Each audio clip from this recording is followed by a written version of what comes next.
It's time for Twig This Week in Google, episode 69. Jeff and Gina are here. We've got some brand new Android tablets, and they're surprisingly impressive. We'll give you a look. Plus, news about Google TV and more. This Week in Google, coming up next.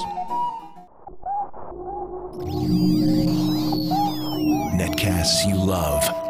From people you trust. This is TWiT. Bandwidth for This Week in Google is provided by Cachefly. Cachefly.com. You'll find all the TWiT shows on your Roku box, Android and BlackBerry phones, and all Yahoo widget TVs powered by Mediafly. For more information, visit twit.tv/Mediafly. This is Twig, This Week in Google, episode 69, recorded November 17th, 2010. The $100 Thank You. This Week in Google is brought to you by Carbonite. Backing up the files on your PC or Mac is safe and easy with Carbonite. For a free trial plus 2 free months with purchase, go to Carbonite.com. Offer code TWIG. And by Ford and the new 2011 Ford Edge. It grabs attention as well as it grabs the road and features available My Ford Touch to connect you to your vehicle in new and innovative ways. The 2011 Ford Edge. Drive one this week at a Ford dealer near you. And by Hover.com. Hover is domain name registration and management that's simple. For 10% off your new domain, go to twig.hover.com. It's time for Twig This Week in Google, the show that covers the Googleverse, the Cloudverse, and any other stuff we want to talk about, including Glee. And here she is, our chief gleek, Gina Trapani. What's up? From smarterwear.org. I'm high from our singing and dancing session. You're just fortunate that Jeff and I happen to share your passion. I am very fortunate. Because otherwise we'd just be going, oh, come on. I know. I love being with men who are not eye-rolly about my show your tunes. passions. I love for show tunes. Yeah, well, I love The View, so there. Jeff Jarvis is also here. He is with BuzzMachine.com, a blogger and the author. Baby, it's cold outside. Oh, it's cold. Nice. You and I should do a duet. Maybe. Oh, yeah. Yeah. Maybe it's cold outside. You love could do that like a tab versus iPad duet, like the unboxing, but the musical version of the unboxing or the reboxing. See, we need to hire, I want TWiT to hire a promo director that would do this kind of stuff and say, okay, we're going to get Jeff, we're going to get you, and then does all the work, because I don't want to do the work. Jeff's book, What Would Google Do? Finishing the tab. Huh? Sorry. Finishing the tab. Have I seen the tab? Oh, finishing the tab. Never mind. It was a Sondheim joke. Never mind. Oh, going too geez. far. You live in New York. I just here out in California. We don't have any culture out here. I thought you were talking about the Galaxy tab, which I have seen and I like a lot.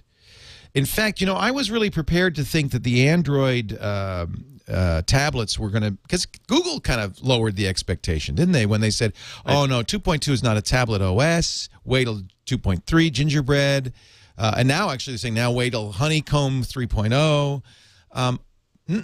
I would disagree heartily. The Tab, which is a 7-inch display, and Steve Jobs said nobody wants 7, is great because it's smaller than the iPad, a little more portable, and great. Boy, Galaxy Tab, the Samsung screen is not an AMOLED screen, but it's the best LCD I've ever seen. Much better than the iPad. I'm sure it's similar technology, but I really think they did a nice job. Very bright, very crisp. And this was the issue I think a lot of people said, oh, no, the apps don't scale properly. I've run into very few apps that don't scale. Angry Birds looks great on it. It's just the right size for Angry Birds. It must be a really good Angry Birds player. That's for sure. Well, that's all we need. I don't know what else you would want. So do buttons and tabs and things just sort of expand to fill and it looks exactly, and do they lose the designers in the room going to say they lose clarity or crispness in the expansion? Those guys already hate the way Android looks. They're not even looking at We've lost the Grubers of the world a long time ago. Andy Ihnatko said, he said on the Mac Break Weekly yesterday, Android looks like they just threw all the elements out onto the table and they just are kind of I disagree. I think it's very intuitive. I don't think it's ugly. Oh. It's the same thing Mac people used to say about Windows, It's not as precious. Ooh, that's good. I like it. I'll say that to Andy next time. A good Glee word, yes. It's not as precious. It's functional. that comes with a swipe. It comes with a swipe keyboard, and I think a little more space. It's a lot easier. It's not as easy. It's not like the iPad where you have like almost a full-size keyboard. So you can't do touch typing on it? No, but you can because it's narrow enough. You can do thumb typing. You know, I mean, you can even hold it in one hand almost. This is not the. This is another one. This is a Arcos. This is the 70 internet tablet. This has Android 2.1 on it, I think, but I imagine they'll push 2.2 soon. Not as good a screen, in my opinion, as the Samsung. It is, which is new for Arcos. It is a capacitance screen. They do a lot of resistive screens. I think Arcos has done a very nice job as well, though, and this is cheap, $275 list for a Wi-Fi. And this is one of the things, Jeff, I know you really wanted Wi-Fi only because you don't want to pay Wi-Fi only, and then I get a MiFi, get the Virgin $40 unlimited MiFi. Right. Why pay for the carrier, the carrier penalty? The one thing I was thinking about though is the T-Mobile one does give you MiFi capability. Yes. As does the Sprint. I have the Sprint one. It also has tethering. Yeah. So I can get that, but then am I really going to haul it around? If I need my laptop on, am I going to haul out the tab to turn on the MiFi for my laptop versus just having that little tiny MiFi thing?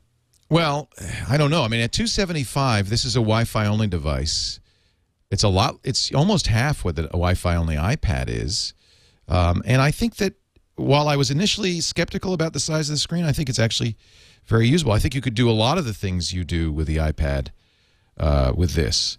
Now, some of the widgets are, as you can see, like the Google widget is weird because it's so small.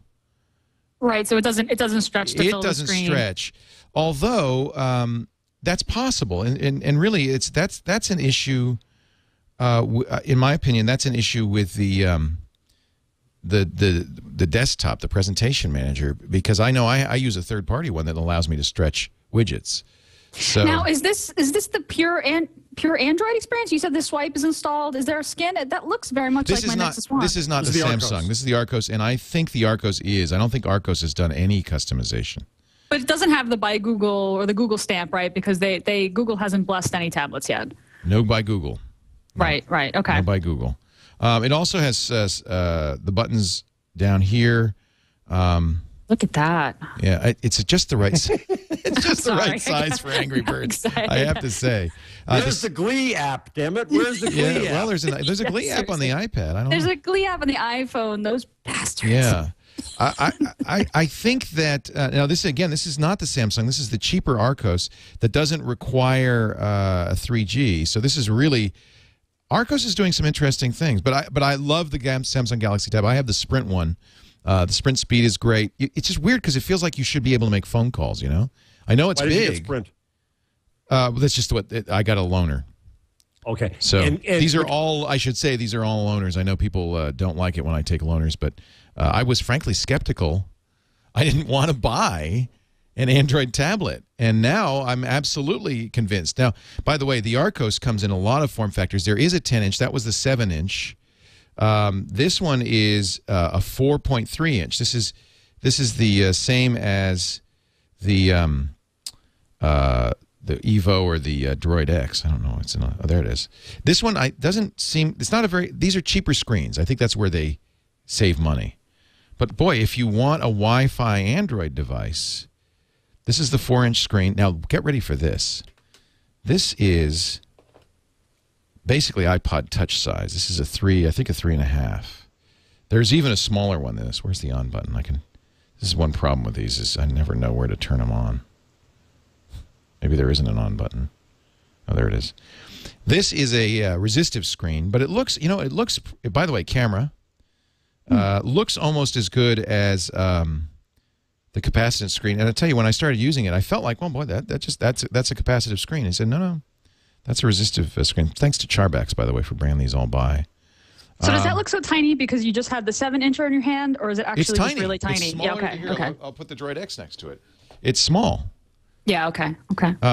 It's an iPod Touch competitor, basically, but with a full OS on it and a full browser on it. And get ready for this, $99. No phone, though. No phone. This is like a Touch. It's Touch, okay. But pretty capable. These are all ARM-based processors. I'm working with somebody on a project that might require handing out devices to somebody when they come into an environment. Right. You could buy those things in bulk. Sure. An amazing thing. Sure. I have to rewind this video. See, when it gets this small, you can't. I can't quite. I gotta rewind it. Oh well. Yeah, for $99, Wi-Fi, Bluetooth. I don't. What is that? Is that GPS? Oh, tethering. Tethering. Look at that. So you could have USB or Bluetooth tethering because it doesn't. It would need the tether to get the connectivity. So anyway, the point is that all these form factors are made possible because it's an open source OS. Yeah. And I think choice is great, and I think these are all surprisingly capable. I liked the Galaxy Tab a lot. Yeah, those look really interesting. It's interesting they came out so soon.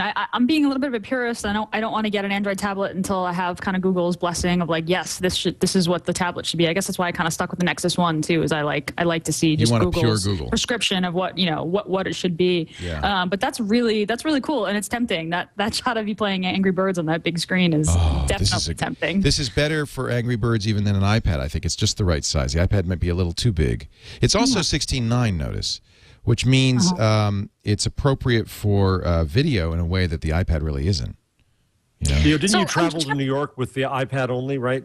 Not I. Andy might have. Somebody did. So I'm trying to imagine where this fits in. Does this go in my briefcase, in your pocket? It says it's a little too big for a pocket, right? I mean, this seems like something you grab. I can take it in my pocket. This is the size of a Kindle. Exactly the size of a Kindle. Okay. So if you put the Kindle software on here, in some ways it kind of is a Kindle. I'd buy this over Kindle in a second. Yeah, it's a little more expensive, obviously, but it's a lot more capable. It's color. It's touch. I would say the Tab, if you didn't mind the 3G cost, or you could find a Wi-Fi Tab, would be a very good alternative to a Kindle. Yeah, mine just broke, so I gave me an excuse. Yeah, honey. Honey. So now you know why, by the way, Amazon dropped Kindle prices to $130. Didn't help me in my cause, I know. Yeah. Given the choice, you can only buy one iPad, Galaxy Tab. Which is it? Oh boy, that's tough. I think because of the range of software, you're still going to want the iPad. But okay. I don't know. Depends what you're doing with it. I'm an Android fanboy, as you know. I really like the Android OS, and I'm baffled by all my Mac and iPhone friends who say, "Oh, it's just not as elegant, and it's not as the fit and finish. It's not as good." It just doesn't. To me, this maybe it is kind of the Windows versus Mac. It's the same thing as I said as a Mac user to the Windows people. Oh, you just wouldn't understand. Yeah. You don't have any taste. But to me, this is amazing. Look, if we'd seen this product 2 years ago, we'd be falling all over ourselves. At $275, falling all over ourselves. I'm talking about the Arcos now. Yeah, well, that and the fact that you can now get a tiny computer for what now? What's the lowest? The $99 on that little one. Yeah. That's just incredible, the computing power that is now in hands. And I think that because these are multi-touch OSs from the get-go, I think that there is a difference between this and a tablet PC or a laptop. I mean, these actually, I think this is a mature product at this point, and it works pretty well. Well, this is the case, and those other products trying to do this for I forget the name of it, for education, but every student in this country should have a device like that. Yeah, and that's I'm wondering. They should be studying. Yeah, I'm actually wondering if I mean this. I wouldn't want to do a lot of word processing, but then I don't want to do word processing on my iPad either. I mean, to be honest with you, I'm happier with the MacBook Air because it's got a real keyboard and it's about it's light and it's portable, and so that's what I want if I want to do that. I don't want an iPad. An iPad's way too much of a compromise for me. So maybe an Air and a Tab. Ooh, yeah. It does feel like, I got to say, it ought to have a phone in it, because then I could eliminate the phone. Well, let me just ask. So you can't use... you can use Skype. A headset and Skype? You can use Skype. And presumably, Charbax is in our chat room, by the way, so if you have other questions for him, he's a guy He's from Denmark. He was here for the ARM conference and brought all of these Arcos devices. Thank you, Charbex. If you were content with Skype or Fring or Google Voice to make your calls, I think it'll work. I think it'll work fine. I think that's not. Well, would it be inadequate? I guess it would. I mean, Google Voice is what rings on all my devices. Yeah. You have the headset. Yeah, I guess you're right. And the thing is, why carry a phone? The call with Google Voice and the headset? I mean, one of the reasons, one of the reasons I carry the Droid X is because it's as big as I can get and still have we talked about it, a breast pocket phone. But I might be willing to, you wear a blazer, right, Jeff? Usually, yeah. Yeah, if you wear a blazer, this is fine. This is a perfect pocket size. If you don't wear a blazer, I guess you have to carry a man purse or something. Wait, no, you can't receive Google Voice calls just over Wi-Fi yet through the app, right? No, you cannot. I didn't think so. Okay. Yeah, that's the only I issue. see what you're saying. Yeah. Incoming. By the way, in Europe, they have hacked or they actually can get the tab with phone support in Europe. Some of the European carriers do it, and somebody in the chat room is saying you can hack the tab in the U.S. to make it do phones because you have a phone number. You know, it's 3G. Yeah, it's a little big, but you don't do that. You put a headset in. Yeah, you put a headset in. Okay, that makes sense. Well, part of the problem is you're buying a $40 maximum account for the tab. You're not putting in the $80 a month SIM for a voice account. That's right. How long before we do everything over VoIP, we don't need a carrier, we don't need a cell carrier, we just need bandwidth, then these devices, take your pick of the size you happen to like, are kind of everything you need, right? We're there now. We're very close. So the next thing you want, I spoke to a bunch of phone executives, and I begged them to have an account with multiple SIMs. One account, multiple SIMs.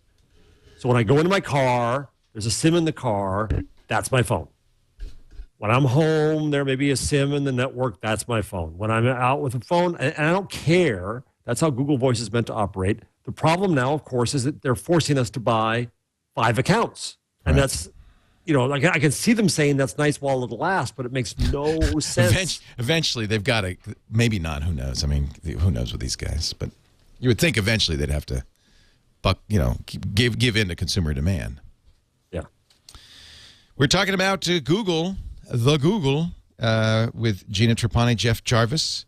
We thank our sponsors who make this show possible, including the folks at Carbonite. If you're going to go to the cloud, you should consider backup in the cloud, too. I know a lot of people use Google Docs kind of for backup because you can upload files, but it's onesie, twosie. It's not automatic. Think of Carbonite as doing that automatically, $55 a year for unlimited data, all the personal data on your internal drive, and the ability to restore it anywhere you can log in, including a free iPhone app, a free BlackBerry app. Now you're getting an idea what Carbonite is. Carbonite is backup done right. It's just awesome. I want to encourage everybody who listens to this show to give it a try. You're already kind of in the cloud, I'm sure, so Carbonite just makes a lot of sense. It's perfect for something like this MacBook Air. Immediately put Carbonite on it. So now, anytime I'm online, even if it's at an insecure hotspot at the local cafe, because it's using 128-bit SSL, it's completely secure, backing up all the time, doesn't tie up my computer or my bandwidth, only when I'm not using it, and boom, everything is safe and secure and available for restore or download anywhere I can get online. Just a few clicks of the mouse. Mac or PC, $55 a year, but I can tell you how you can get it cheaper. You could try it for 2 weeks free. If you go to Carbonite.com, use the offer code TWIG. And I do like you to try the free trial of all our products. It's one of the reasons we make a big point of it. All our sponsors have free trials. Well, except Ford. Actually, Ford does. You can test drive, right? So even Ford, they don't give you it for a month, but you could. So, and the reason is, I think it really this is our advertisers and our way of recognizing you're smart. We don't have to trick you into this. Just try it. See what you think. If you don't like it, no problem. No harm, no foul. But if you do, now you know this is what it does. This is how it works. So try it free, please. Carbonite.com, offer code TWIG. No credit card needed or anything. If you decide to sign up, do use the offer code TWIG when you sign up for 2 months off the already low $55 a year. Carbonite.com. You got to back it up to get it back, so do it right with Carbonite. So Google got through. Did you see this? The iTunes Store, Google Voice for the iPhone. Yeah, speaking of Google Voice. They did it. And it's great. I used it. It does everything. When you make a call with it, it calls a Google number, like a weird 916. First, I thought, wait, no, that's not. I freaked out. I said, what are you calling? Stop. And then, I don't know them. And then I realized it called the 916 number. Which then routes you. And then routes you to the other call using your cell phone minutes. Yes. So this is probably why it's okay, right? Yeah, well, I mean, the Google Voice app uses your minutes on Android devices too. But the Voice app on Android devices kind of masks that intermediary number. Right now, it didn't used to, but in the beginning, that is a little confusing. And for a while, I was using Google Voice, and I had two numbers. I had like people's Google Voice number, which is that unknown 916, and then their actual number, and that gets a little confusing. So it sounds like I haven't tried the iPhone app, but it sounds like it's pretty good. It's complete, feature complete. But I heard that it doesn't synchronize the inbox and that it doesn't quite integrate with the dialer exactly the same way it does in Android. But it sounds, besides that, it sounds really good. I didn't know what that meant. Synchronize the inbox. Well, the inbox gets updated and downloaded. Maybe, well, I have that problem on Android too. I'll delete something from the inbox on Android, and then it comes back and gets it again and puts it back. Have you ever had that happen? Interesting. That might just be a bug in Google Voice. Yeah, so I'm looking at, I think it was Google operating system said, Google Voice for iPhone doesn't beat the Android app because it doesn't integrate with the standard phone app. It doesn't integrate, right. Yeah, right. It doesn't synchronize the inbox and doesn't offer advanced options for notifications. Right, that's true. But that's a limitation of the iPhone. Right, and that's an iPhone limitation, yeah. Sucky notifications on the iPhone. And it doesn't integrate. Of course, Apple would never let it replace the visual voicemail that AT&T provides. But that is one of the reasons I use an Android phone is the tight integration. I thought there was something interesting here. This is the Google Voice. And Google made, the screenshots that Google included. I think this is a little slap to Apple. The date of them, July 6, 2009. That's how long we've been waiting for acceptance. They didn't update those. They thought, From John Lately. Oh, I didn't notice that. Johnny come lately. Probably a coincidence, but I don't think so. I bet there's other stuff in here too. That's interesting. Well, if there's one thing Google has, it's a sense of humor, so I wouldn't put it past them. Yeah, not at all. Anyway, that's good news. There may be some features. Apparently, notifications are supported in some of the third-party Google Voice apps. So maybe there are some reasons to take a look at those. But the Google Voice, the official Google Voice, is out free for the iPhone. Hallelujah! Google Voice is awesome. I love it. I use it all the time. I really love it. I text from my computer a lot more now. Like it's trained me. Like I text with people while I'm at my desk. I live in Gmail now because my phone's there. My SMS, I use the SMS extension. My chat's there. It's like you're. Yeah. So is Zuckerberg going to lure you away? Oh, so that's interesting. That's the question. Yeah. What do you guys think? The new Facebook messaging, and they're very clear not to say email, messaging system. I got a question first. Does this mean that it's another place that people I don't want to hear from can bother me? Yes. Yes. No, but in theory, I guess it's kind of like priority inbox in the sense that there will be an inbox that's just your friends, and then there's everybody else. That's what it sounds like. It sounds like the people who are super active on Facebook and who have a lot of interactions, so Facebook can figure out who's most important to you, will have the best experience with this. The negative of it is that it's going to mix there's no subject. So it threads everything from one person as if it all came the same way. So there's IMs mixed in with messages, mixed in with chat. It's all, or whatever it is that, it's all mixed together. It's communication around people, not topics. Right. Which is the Facebook way to look at it, right? Yeah. Do you think Facebook wants to replace email or thinks this is an adjunct? I think, let's go back to, dare I say it, Wave. I knew this was going to happen. I'm sad. I think what all these guys see is that email is broken horribly and not fixable, and so they're trying to figure out what's next. So Wave was one effort to do that on a collaborative basis. This is a way to do it on a social basis.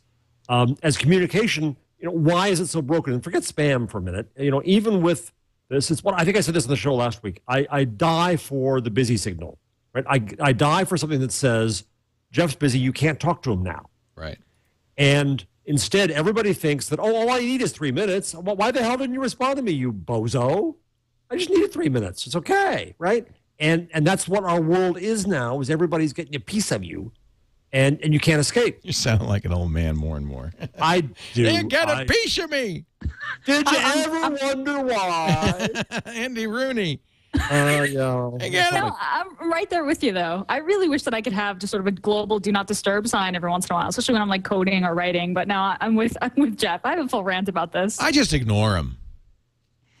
But Well, I'm at that point too. Fred Wilson put a post up that said that he only responds to you if you end up in the priority inbox. And I realized that's a bad thing to say. I don't know. It is because I sent Fred an email inviting him to come as he comes once a year to my class. But I don't bother Fred because I know Fred doesn't like it. Right? That means that I'm now under prioritized. If I'd been bugging Fred and he sent me email back saying bug off, I'd be higher up in his email. Right. But I get disincented from leaving him alone. Yeah, but all he has to do is mark you as important once. Like I have those people who know that I just get inundated with email and send me one good important email every once in a while, and you just have to be like, okay, that's important. Right. So he's got to be training it a little more. But I agree. I mean, well, either that or he can't stand me and hates me and doesn't want to talk to me, and that's okay, Fred.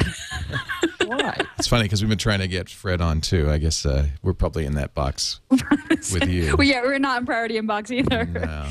The thing that Wave tried to solve was group emails, right? It was like that horrible thing that happens when you have 10 people replying to all and branching off into different threads, right?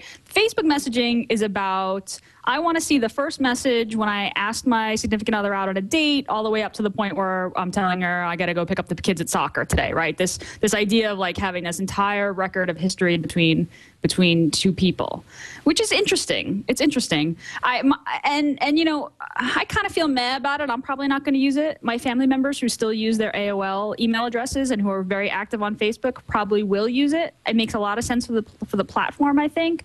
But I just don't trust Facebook to respect that archive of communications for me to put, to give it all up to them. But you do trust Google. I guess in some ways, I feel a little suspicious of Google the more that they know about me, and we'll talk about later with one of their launches this week. But yeah, the products are so compelling and so good that yeah, I guess I have sort of decided to trust Google. Have you started buying dresses on boutique.com? No, I don't want to take away. Leo's tool of the week. Boutique.com, is that a new Google? Oh, you haven't? Oh, yeah. You haven't seen it. Deal. Google started boutique.com. There's no Google branding on it anywhere. It's basically a search around fashion, celebrity, and taste. And so you go on and you go to Anna Paquin's page. Is this it? Is this it? This looks like a farm page. No, that's not it. No, that's not it. Did I spell boutique wrong? It's plural. Boutiques. Boutiques.com. Yes. Oh, sorry. Boutiques. So Anna Paquin tells them, if you scroll down a little bit, you'll see Anna's page. I like Anna because I like, I don't know if there's anybody on there Sookie. Glee or not. Sookie. No, True Blood and Glee, different ends of the same spectrum. Indeed.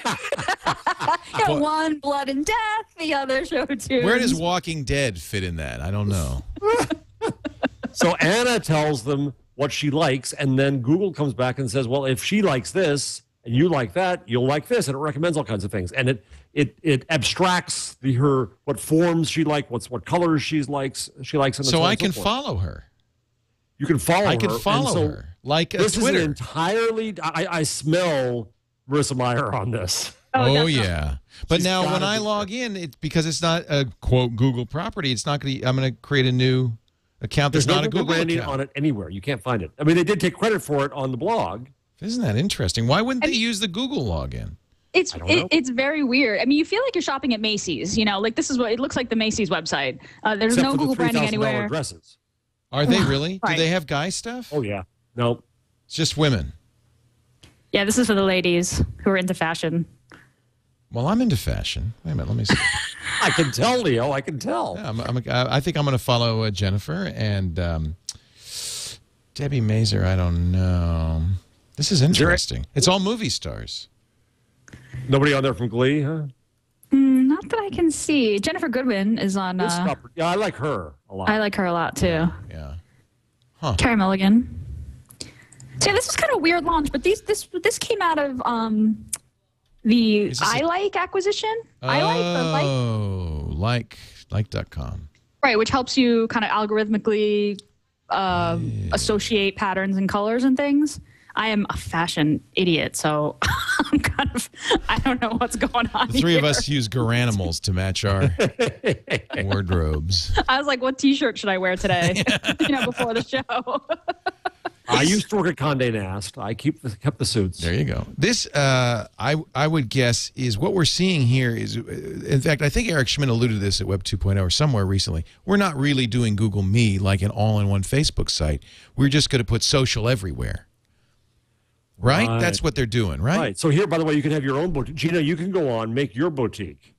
Yeah, it's social find shopping. T-shirts that you'll like because they found what you like. I will fill it with Think Geek T-shirts. But this is brilliant because, but what really I find most interesting is that Google did not attach to it. And I can only think that's because they think it would scare people off. It's also inappropriate for the brand, right? Google is totally brand inappropriate. Oh, I'm not going to buy, I'm not going to go, boutique shopping with geeks. Ooh, right. So, and it shows you that Google knows how they're perceived, I guess. They're not perceived as a fashion-like brand. I mean, look at it another way. Shouldn't Apple have done this? Oh, yeah. But would Apple, I think Apple would have the same problem. I don't think Apple would want to brand it either.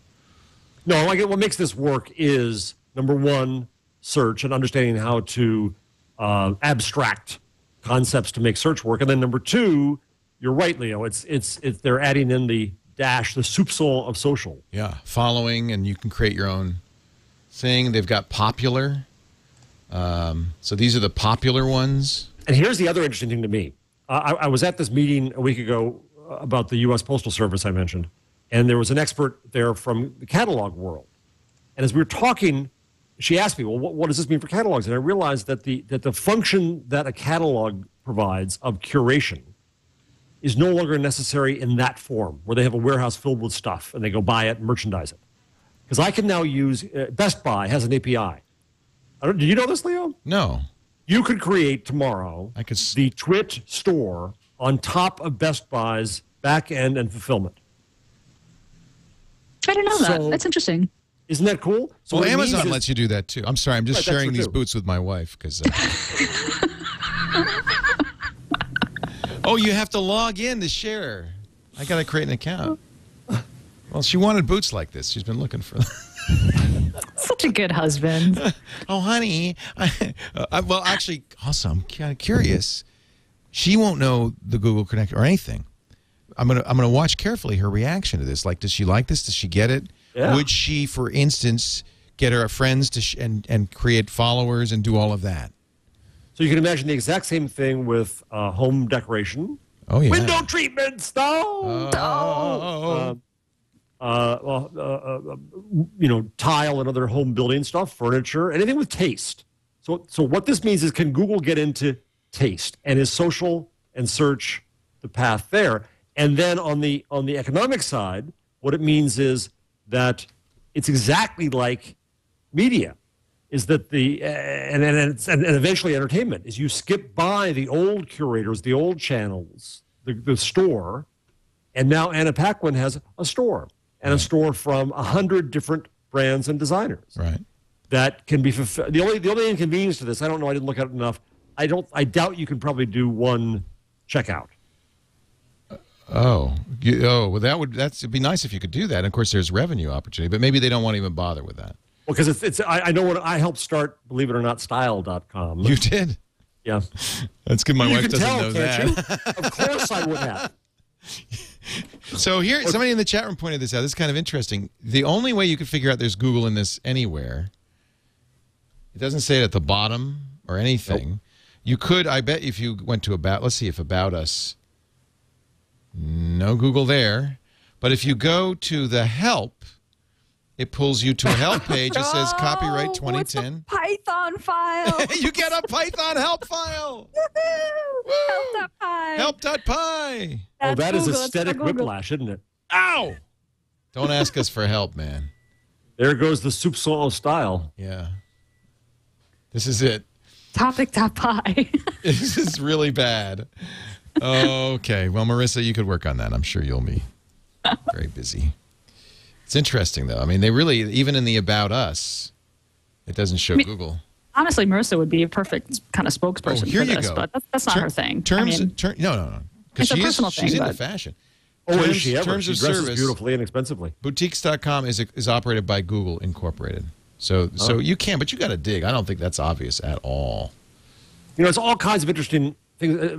Not just jump around here, but Amazon did a thing today where they basically become kind of a movie packager, where you can submit your movies to Amazon. Amazon will have kind of a contest, and Amazon has a 1.5 year first refusal rights to take it to Warner Brothers. Really?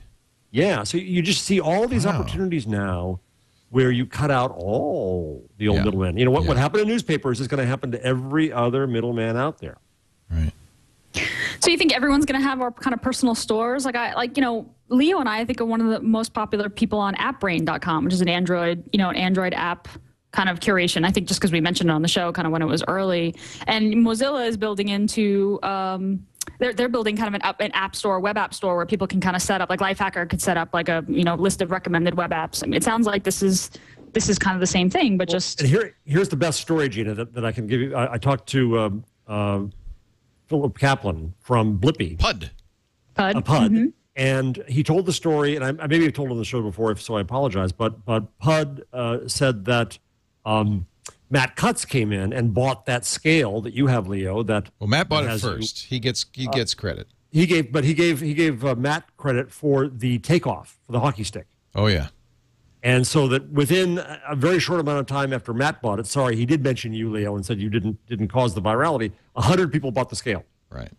So now I sold a few of them. Maybe not. Maybe he didn't know through Blippy. You'd be bitter. But if you look on Twitter, there's a few scales that I might have inspired. Anyway, that's fine. I don't need credit for some weight loss fad. Scales. Yeah. Blippy. I think Blippy is not going to take off. I think it's something that, whether Blippy takes off or not, I think that PUD is on to something really important, and he went to the next level of what Beacon wanted to be, and what, in a sense, Google's trying to do now. There is truly social shopping. So for people who don't know, it's kind of a Twitter. It's a Twitter where your credit card is doing the tweeting. Right. Or your Amazon, your Apple, iTunes account, your eBay. So you sign up and you attach your accounts. And I've been posting here without even knowing, frankly, because it's all automatic. Really? You check? Oh. Yeah. Well, see, I just bought Google Voice, so I could say, yes, I recommend that. And there you go. And I can publish. Yeah, so you tie Blippy into the Best Buy API, say, and you can have a store going without even having to merchandise it. What you buy, you are recommending to others, and others will say, "Oh, I'll buy that too," and you get a cut of that. Well, yeah, that would be nice.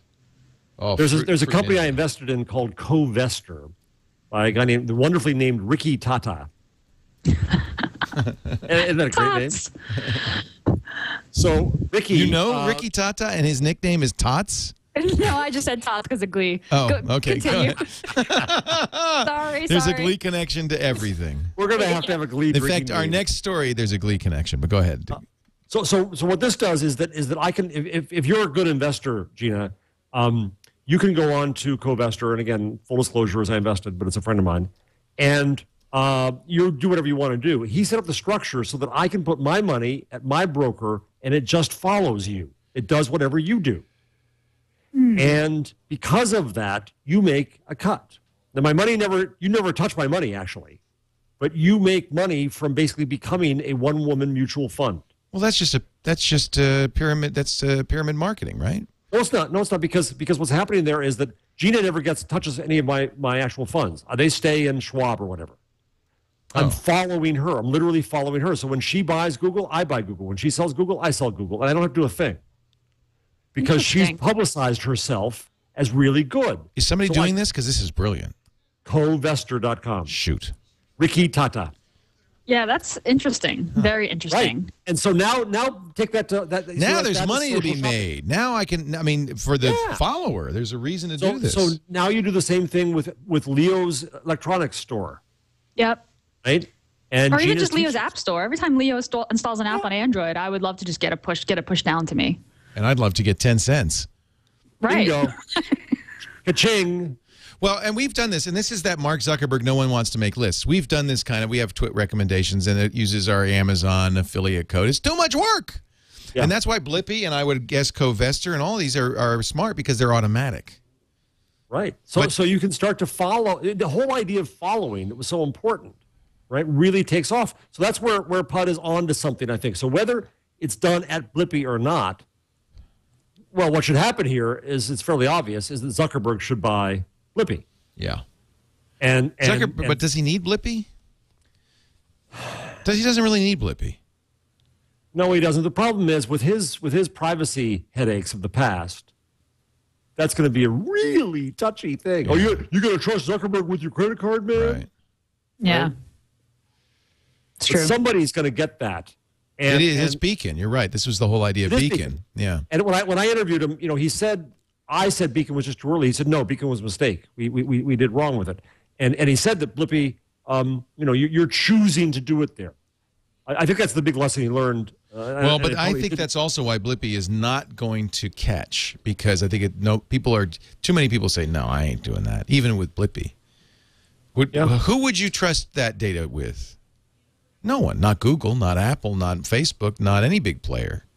Well, I trust it to a stupid credit card company and bank, and the banks are all corrupt. Well, and that's why Gina and I ended up saying, okay, Mint's okay, because we know that it's the same intermediary that the banks use, so they already know all that. But all right, so Mint, that's smart. Mint can do it. Should buy Blippy. Mint should buy Blippy. There you go, because they already have all the information. Right. And then I can export my recommendations from Mintly to Twitter or Facebook or wherever I want, because it's in my interest now, because I'm going to make 10 cents every time you buy this wonderful shirt. That's the key, is you got to make money for people, because they're not going to give you that information unless they see a real value to it. Right. Sure, it takes no no work about giving over your information to get free content. To hell with that. Give over your information some money. To make money. Give me some now, money. Of course, the problem is it then makes you suspect. Leo keeps shilling for blank, and that's a good point. Buys blank. Right? That's a good point. But then I'll stop buying. I'll stop following you. Yeah, I'd also want some degree of curation. Like, just because I bought something doesn't necessarily mean that it's proven. Like, I would like kind of a list of stuff that I bought and be like, yes, I did like this. No, I wouldn't have bought. That kind of thing. Well, that's what Blippy's asking for. They say they're very big on getting reviews of everything you buy. Reviews later. They bug you until you review it. Yeah. Well, the other important thing about Blippy is that it creates a transparent pricing marketplace. The opacity of pricing is over. Right, you just can't do that anymore. So that you're going to have to, companies are going to have to compete on quality and service. This I like, and so on. Yeah. So, but Blippy definitely tells you, at a minimum, this is what 100 people paid for this item, and where I can go get it. Yeah. So when that happens, that has a drastic impact on commerce and the economy. Right. But Gina, I think the other thing you could do is you could have queries back. It's kind of like Quora, right? Gina bought these 10 things. I'm about to, Gina bought this expensive thing. I then get to query you and say, did you like it? And if you got enough people querying you, you'll go to the trouble maybe of answering, and then that ups the credibility of that recommendation. Yeah, absolutely. I mean, that happens manually all the time. People say, oh, you bought this phone? What'd you think? Did you got the tab? What'd you think? Yep. Well, Google's because Leo buys everything. Yeah, I do. Right. So I'm not as good as in fact, that's what they said in the chat room. Gina is very careful. Right. So when Gina buys the tab, I'm buying that tab. Yeah, you want somebody who's very frugal.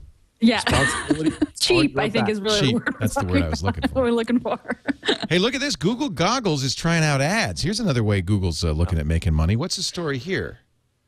You can take a picture of an ad for certain advertisers that they made a deal with, and then it brings up the web stuff, which is kind of funny in two ways. One is, do you all remember the QCat? Yeah. QCat was this incredibly stupid thing. It was a barcode reader. Radio Shack gave them away because they wanted people to use them. You were supposed to read your newspaper next to the computer, wired in your compuder, and scan. Why were you doing all this trouble? Because URLs were just so hard to enter. Type in. Amazon.com. And the other thing is, so that's why it reminds me of QCat, and so I got to get that out of my head. But the second thing is, I wonder whether this corrupts search in a way. Because if I use Google Goggles purely, I could take a picture of a Buick ad and say, I want to make a search of Google for that. I don't want to go to the ad. I want to say, Internet, what do you know about the Buick? And that's how Google Goggles is. It's a pathway to search. And now if somebody can what you're doing is you're buying a search result. Buick is buying a search result. And I don't know if I like that. Yeah. Right, and it's not quite the same as a page of search results where there are sponsored links at the top, which are clearly marked. Isn't this just like a less geeky QR code? Right? I mean, this is just recognizing something that doesn't look like a box full of static. I'm trying to understand how it works. It's a marketing experiment. Let's listen in. I want to tell you about an interesting experiment. Oh, let's not listen in. Okay. I have a very short attention span. So you take a picture of a book. This is Goggles. And then Goggles would say, oh, here's the book. Here's where you can buy it. Amazon and so forth. So that's traditional. That's how Goggles has worked all along. Now you take a picture of an ad. It says, oh, it finds all the things in the ad, including the T-Mobile G2. Whoa, that's interesting. Well, that's okay. All right. Well, yeah, okay. And then, oh, look, I found a G2. And then what? So it is just like sponsored links. Yeah. So it's pulling you. I thought you went to the ad. Okay, maybe I'm wrong. It pulls you to a sponsored link for T-Mobile. T-Mobile's going to pay Google, so that when you take a picture and you see a G2, the first hit is an ad.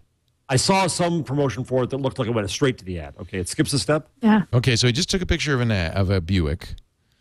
And it's searching, and it takes you to Buick.com. Oh, that's the problem. Okay. So it looked like you had a choice there. And the director of advertising and promotion at Buick says, we like this a lot. To then get a deeper, what if what I want to see is the recall on the Buick and all the accidents being called? Yeah. It's an interesting use of Google Goggles. I mean, that's not like that's a little bit different, right? It's not perverting search. Well, but isn't it, Leo? If Google Goggles is just a visual search. But it's not now. We're saying, well, what if it's not? What if I take a picture of Tron Legacy? More and more, users are conducting visual searches to explore the world around them. They just call it a visual search, We're looking forward to learning how to deliver the most meaningful and relevant visual search and the most results. valuable to us. I want your algorithm, not your sales guy, to tell me what's meaningful. Yeah. No, I agree with you. Interesting. Watch it, Google. Watch it. Well, they do say it's an experiment. And why am I going to take a picture of an ad? I guess. No, I mean, I guess people are doing that more. I don't know. Do you either of you use Goggles very often? Oh. Yeah. Silent, No. shaking of the head. No. Negative. No use for it. I have it. I mean, if I saw a QR code, I'd pull it out. But we're nerds, and we know what a QR code is, and we know what to do with it. So, but. Okay. Google, by the way, I want to clarify this, says you can enable push notifications in the Google Voice app on the iPhone for voicemail and text messages. So I'm not sure what that review that you were reading meant when it said you couldn't. So just to clarify. We're going to move along here. Oh, my God. Gina just fell off the face of the earth. Well, Come back, Gina. Well, Gina, while we attempt to recover Gina from the black hole into which she has tumbled, I would like to talk a little bit about our friends at Ford and the incredible Ford Edge, which is the most technologically sophisticated Ford on the lot. And I mean it. I drove it at Blog World. It was so much fun. Great design, beautiful aerodynamic exterior, but a very slick interior. In fact, it reminded me a little of my Mustang. I could see that the same designers had worked on it. It was very clean, sleek, spare. It has the My Ford Touch, which means there are two screens behind the steering wheel on the dash that can be changed. So it was a tachometer and like the music application, but you could change them. And then it's got a great big screen. I think it was a 7 or 8 inch screen in the center console. That your GPS and your other controls, the 8-inch touch screen in the center stack, which is just fantastic. We should not ignore the engine and the fuel efficiency. It's got that great 3.5-liter TI VCT V6 engine, 285 horses under the hood, and yet 27 highway miles to the gallon, according to the EPA.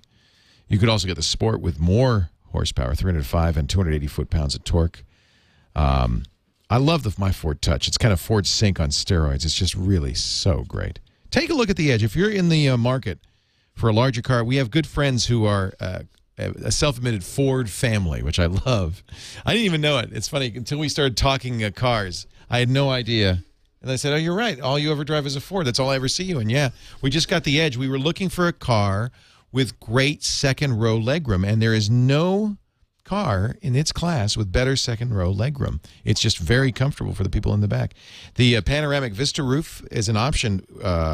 You can have it both in the front and then the fixed rear skylight, so the backseat folks get a little bit of light, too. I love the Edge. Take a look at it. If you're in the market for, what do you call it? Is it a sport utility vehicle? I guess it is. Yeah. Take a look at the Ford Edge. Unfortunately, now my wife took a look at it, and now that's what I have to get for her. Already. She's amazing. All right, Gina's back. Sorry about that. Not at all. I scared you away. Internet doesn't like me. Internet. So you won't like this. Here's the Glee story. So we've got a complete set now of networks that won't appear on Google TV, including Fox. Bummer. Now, Schmidt has a rationale, or I don't know if rationale's the right word. He has something to say about the fact that a lot of networks now, in fact, all the major networks are blocking Google TV. He says, guys, you're cutting yourselves off from greater revenue potential. With Google TV, consumers would watch more of your programming. I guess that's true, right? Says the way to get more revenue is to create more revenue sources. The way to do that is through things like Google TV. He says, we don't want to drive television revenue to zero. We want to make the revenues larger. So why is it the networks are so afraid of putting their internet content on the television? It's what we talked about last week. We're disintermediating the networks. We're going to get to our shows around networks. The networks right now still have the clutch on it, but it's not a big leap at all to see somebody of note. Right. You know, can the internet support Glee right now? No. Could it support Howard Stern? Yes. Could it support, an inexpensive sitcom? Yes. And so they can go directly to viewers around the networks, giving the networks not a cut of it at all. And the more in the habit we get of that, the better off the producers are and the worse off the networks are. So I don't know if these are numbers of yours, but the U.S. consumers pay $70 billion a year in cable and satellite fees. $70 billion. So that's what's kind of at stake, because I guess you could just buy cheap internet instead of buying the expensive cable and satellite. He says Google's talking with the industry. They're sharing data to help persuade broadcasters, ABC, CBS, NBC, and now Fox, to unblock. Hulu is also blocking, right? Hulu Plus doesn't work on Google TV. I got a Boxy box because I wanted to compare it. It doesn't have anything either. Yeah, that's the problem. Do you think this is YouTube blowback? Like, do you think this is the networks being like, oh, well, you don't help us pull down pirated content from YouTube fast enough, or you didn't for a while? They do too much, right? Well, yeah, they pull us down. I think they'll pull us down already for some of the things we've done on this show. I still want to know how they're doing it. Putting some up there.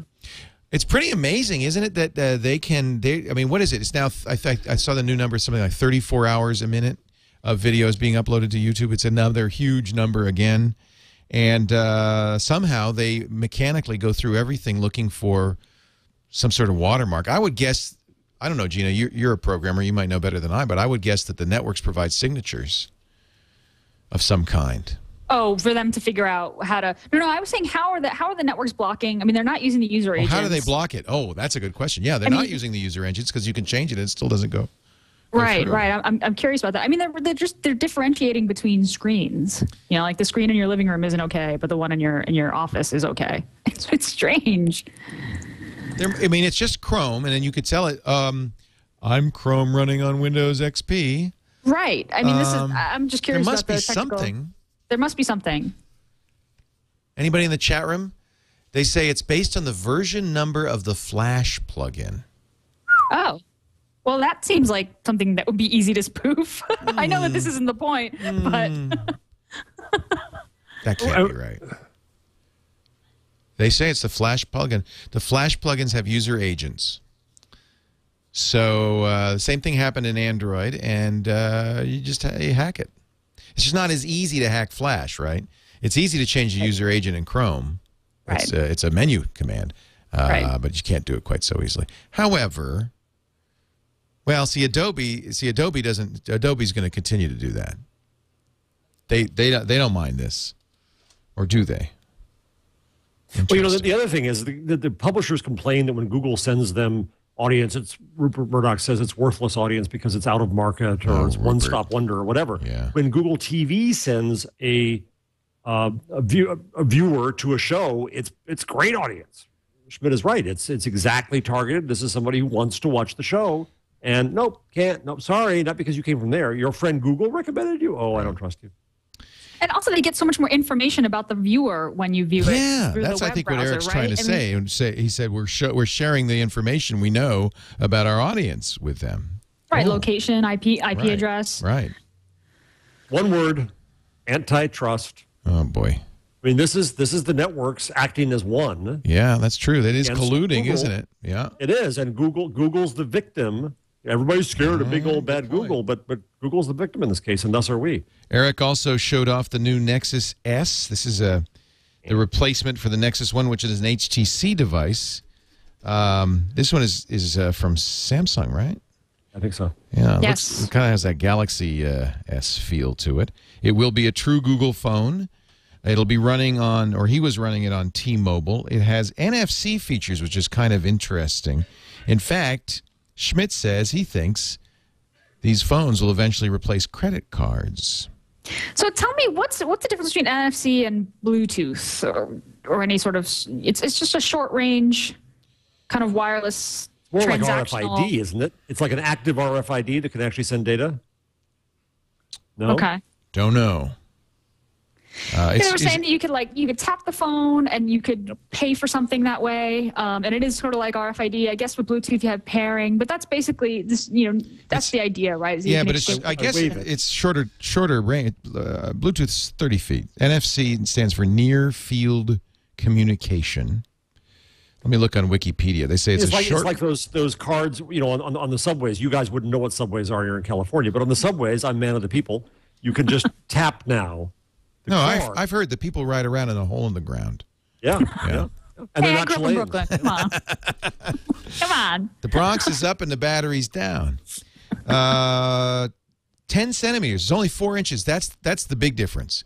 So, and that's important because if you have something with Bluetooth, that means everybody within 30 feet can receive your signal. This you have to actually tap it or get it within 4 inches. So let's do things like bump, right? It is in fact related to RFID. So now go back, pardon me, to Blippy, right? Now your phone is your credit card. It's how you're buying everything. And it has an internet connection.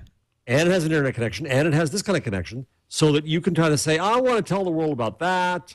I want this delivered there. I want that, forget the stores.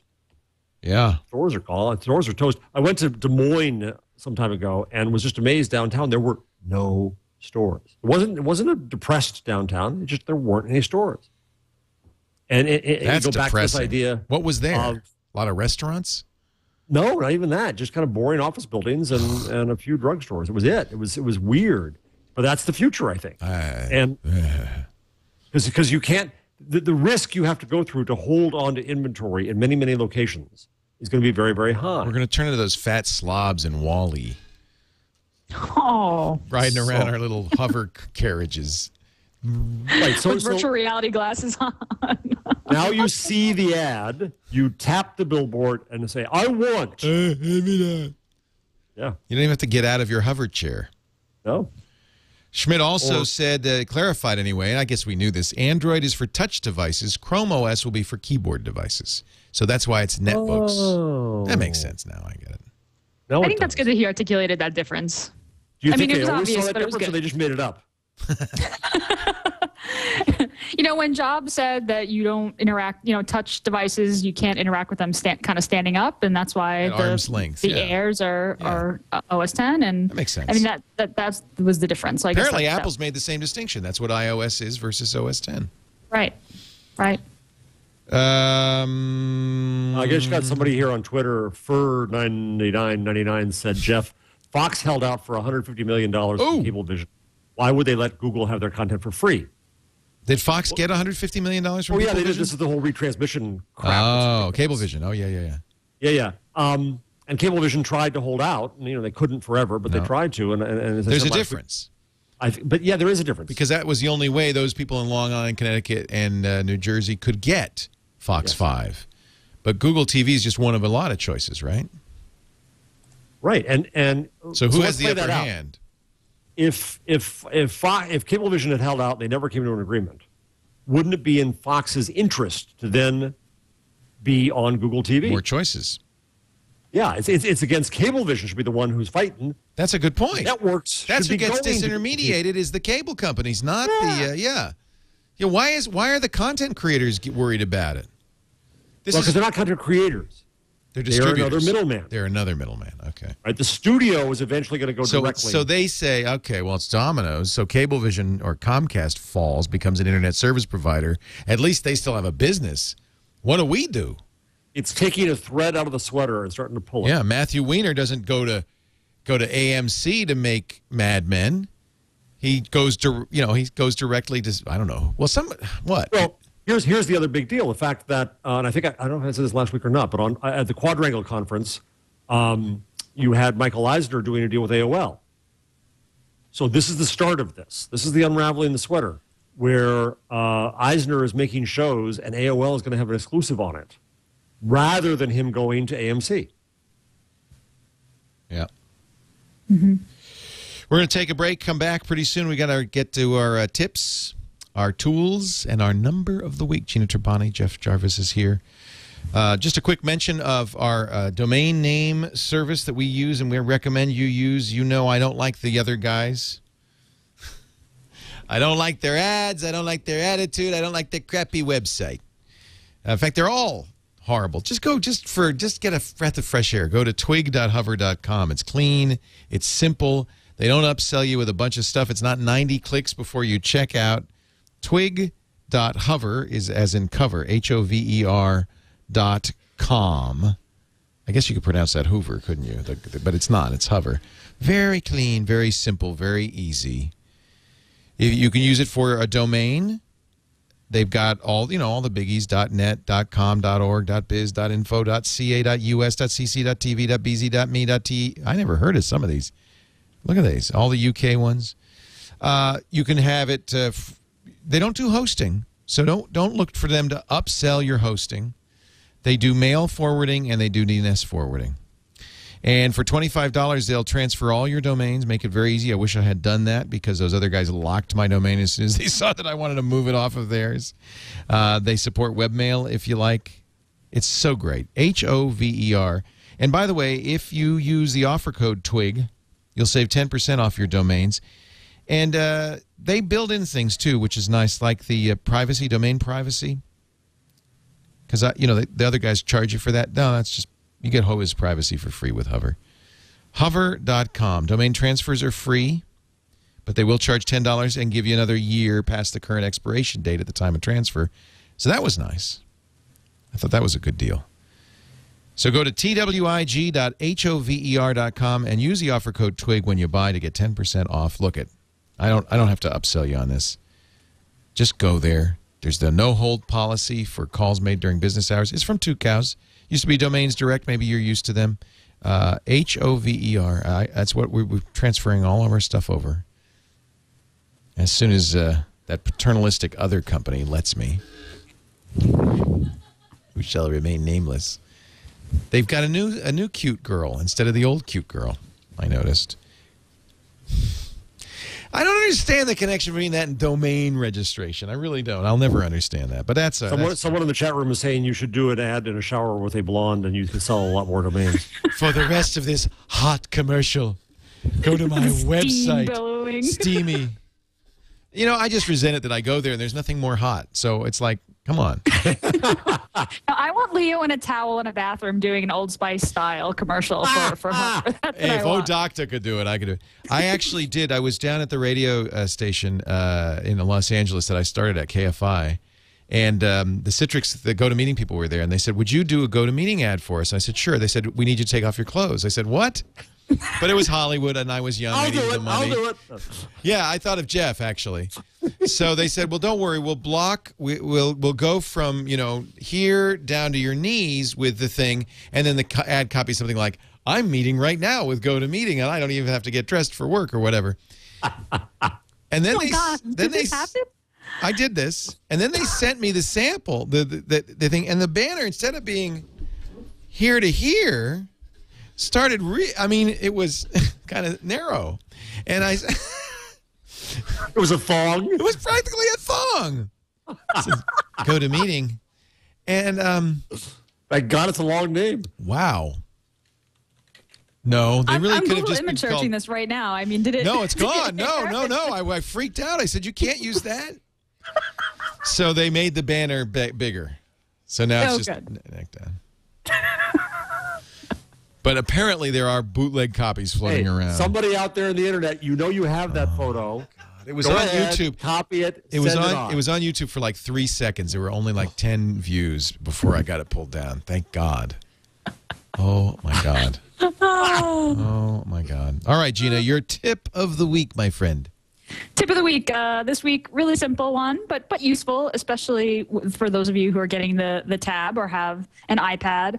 Mobile editing in Google Docs. Yay! Yeah, yay. If you go to docs.google.com on iOS or Android, I think it's Froyo or better, you can hit an edit button and you can edit regular Google Docs. So they have already supported spreadsheets, editing spreadsheets, but now you can edit regular. That's what fooled me, because I've been able to edit spreadsheets for a while, because I have my We Rules spreadsheet, in which I tell you which crop is the best to raise on your medieval farm on the iPad. But now this is rolling out over the next couple of days, so hopefully by the time people hear this, it will work for them. I do not have the edit button yet, but it is coming out in the next week. So that's how you'll know. There'll be a button that says edit on your there'll be Google an edit button in your docs, and it's kind of as you type. So if you're typing on your phone, your collaborators will actually see your changes as you type as well. Well, that's pretty cool. Yeah. Wow, that's really neat. Hallelujah. And that's on all mobile? It's Android, for your better, and iOS. So it sounds like they're getting ready to release an Android tablet, because on a tablet, being able to edit Google Docs, big deal. And isn't it a pain to get docs up in the cloud from iPad, right? Don't you have to sync or email or Dropbox or something? Or get a third-party app, really, is what you have to get. Or get a third-party app. So now you can edit docs from your iPad in Google Docs and have them just kind of sync to the cloud. That's great. Or just be in the cloud. They're not syncing you. They just live there. Right. All right. Well, look for our edit button. Yeah, look for that edit button. Jeff, your number of the week. 100. That's how many pounds Bob Muse lost after he saw himself with a profile view in Google Street View. Take that, Germany. And he was so appalled at his weight that, according to the Telegraph, he had weighed 21 stone, 3 pounds. Chat room, how much is that? Everybody know what a stone is? That's better than a Google calculator. How much is a stone? And then he went down to 14 stone, otherwise known as 89 kilograms. Give me pounds! So that's amazing. Yeah, what a stone. I mean, really, come on. Now, 294 pounds. How medieval can you get? So this is the picture that we saw on Google Street View, or he saw, that himself horrified him. And it inspired him. Oh, my God, I'm fat. So he really it's so funny, though, that they pixelated his face, but he knew that was his belly. Oh, yeah. Well, every mother would recognize. That actually used to be the rule when I worked at NBC. The rule was if your mother could recognize you in the picture, then you were not sufficiently obscured. And obviously, Google needs to follow that rule, because his mother could tell that was him, even though his face is blurred. But he's not German. No, this is English. That is actually fairly horrifying. It is, but it's kind of great. I can kind of understand, but I applaud that he. Yeah, it's like owning that scale you bought, Leo. It's kind of it's the same idea. Pressure on you. Yeah, right. Didn't help me at all. Only more people know how fat I am. That's all. Is there an after picture? It works. No, yeah. No, I didn't see an after picture. He joined a gym, started to exercise with a personal trainer, ate right. He'd lost 100 pounds. Wow. That's really a nice story. My tool of the week is something brand new from from Google. If you go to google.com, and this is confusing. It is not Hotspot, it's Hot Pot, which is a Mongolian dish. I don't understand. But it is actually it's actually pretty cool, and it's clearly Google's response to Yelp. Google already has Google Places, and lots of businesses are in there. My business is in there. It's the first thing you should do if you have a business is make sure that your directory, it's free, is correct and all that. So these are all from places, and then you can very easily rate them.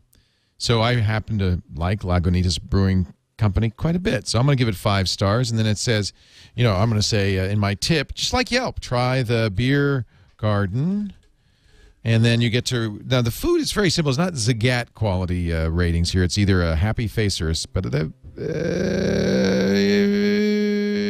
yeah. And the value is good. Okay, and then you publish this, and now there's a review. And you can see other people's reviews. You can follow friends, kind of like Latitude. You can see what your friends review. You can get recommendations. So this is more of their social than everything. This is exactly it. When I go to Paris, you can be sure I'll be using this. This is clever. Google Hotpot. It is. It's there. It's, and I see now what they're doing. They don't have to do Facebook. They have to just do a lot of little Facebooks. So what's more? I mean, right now, this Yelp, Facebook Places, and Foursquare. What else? And what's the travel one? I keep on forgetting the name of it. Travel one. TripIt? No, TripAdvisor, maybe. TripAdvisor. Yeah, yeah. This, well, look at In-N-Out Burger. Everybody loves it. 20 fabulous reviews. Great wine list. Amazingly knowledgeable, helpful service. It's a hamburger joint. And I don't think they got wine there. I could be wrong, but I don't think so. Google.com, not Hotspot. Have you been to? Sorry. Have I been where? To Chipotle. No. I just gave Twit Cottage in Petaluma 6 stars. I think you should too. You know, this launch was interesting. Hotpot. You know, you kind of could tell they learned something from Buzz. Like you have to build your whole friends list again, and it tells you that you've got a public. All your reviews are public, and you have to you can set a different nickname. Like it seemed like they were super careful about the privacy settings, which I think was interesting. Not the same, yeah, and I imagine that's true of boutiques and everywhere else. But is that in the long run really the best thing to do? I mean, don't we not want to have to make this list over and over and over again? We don't. Is this I hate making Google friends especially lists. wanted you to be able to export your friends? I don't know. You'd think that you would want the same friends. Right. You think that you would. It was also really, really good. I Google Places on the go all the time. It was really good at showing me places that I've been or have been interested in. Like it uses, that's an interesting thing. It uses your web history. Yeah, it uses your web history. Yeah. So I had this moment of like, oh, Google knows so much about me. Look, it knows all these places around me that I like. So I had a moment of you know when you go to a therapist and you kind of confess all these secrets and then the therapist repeats them back to you and you're surprised. Like that's kind of how I felt. Like, oh yes, I have given you all this information. I didn't know there were that many dungeons in San Diego. I'm just teasing. So I got a gift from Google because I did register Google Places. And, you know, the way they register it, you can do it by phone, but if you don't have a phone number registered, they will send you a postcard, which you then enter the code in, and then it says, "Oh yeah, you must really be at 8 Keller Street." So I guess that's how they're rewarding me. Here it is. It says Google Places user at 8 Keller Street. Inside a thank you gift from Google. I can only imagine what wonderful. I thought I saved it for the show. What wonderful gift! Thanks for helping keep Google Places up to date. A $100 gift card for Google Ads. Yeah. Yeah. Okay. That's nice. Here, don't use my gift card. Oh, go ahead. You all can use it. There you go. First person to use the $100 wins. All right. Did you get the screen grab? Wonder what happens now if 1,000 people all try to use that gift card. You're going to be on a do not fly list before you know it.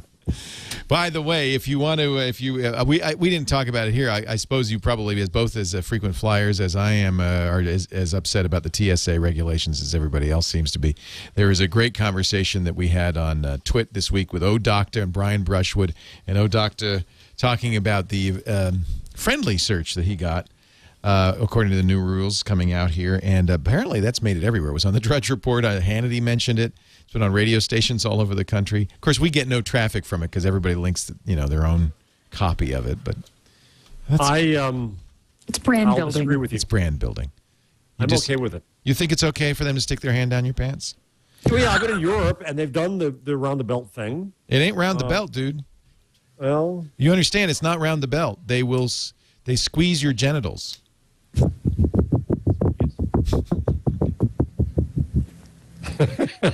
Gina's trying to. She can't talk. She can't talk. But in fact, being a teenager again. If you refuse the X-ray, they are required to fondle you. How do you feel now? I still it ain't think round back the to bell. What's the name of it? Blame the bozo with the underwear bomb. You know, what are we going to do? Well, and a number of people pointed out that if you have stored something in a body cavity, that none of these procedures will work. I don't know if I should be telling you. Neil Dash wrote a good post today. The guy I feel sorry for is the guy who has to do it. The guy whose job that is. Well, that's why National Opt-Out Day is going to be so much fun. The day before Thanksgiving. You know, that's really rude to do to people trying to go home to their grandma. I know. I want to wait extra long to get home for Thanksgiving for sure. Yeah. I just put on the rundown. I put a link in at the bottom. The Taiwanese animators have struck again on this topic. Oh, okay. Well, let's watch that. Is it a video?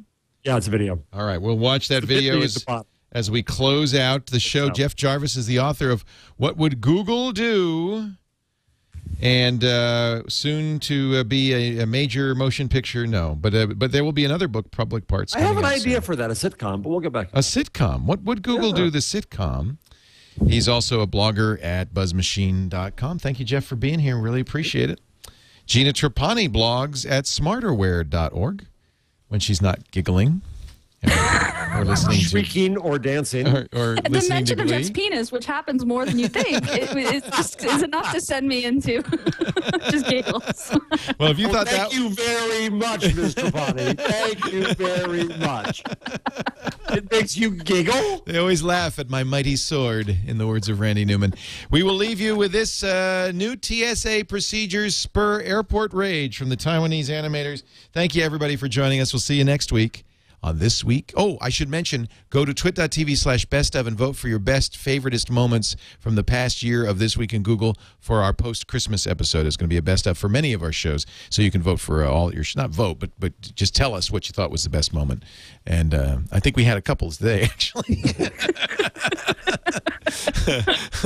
And we'll make a nice little compilation for you for the end of the year. Coming up at Tech News Today, and then right after Tech News Today at 4 p.m. Pacific, 7 p.m. Eastern, we are going to interview Kevin Kelly. His new book is What Technology Wants. Kevin, one of the founding editors of Wired Magazine, and a really smart, interesting thinker. Great interview. Yeah, I can't wait. Kevin Kelly coming up in about an hour on live.twit.tv. Thank you, Gina. Thank you, Jeff. And now, Airport Rage in Chinese. Americans are up in arms about the increasing use of full-body scanners at airports. I'll translate. I was a Chinese major, you know. Many say they are an invasion of privacy.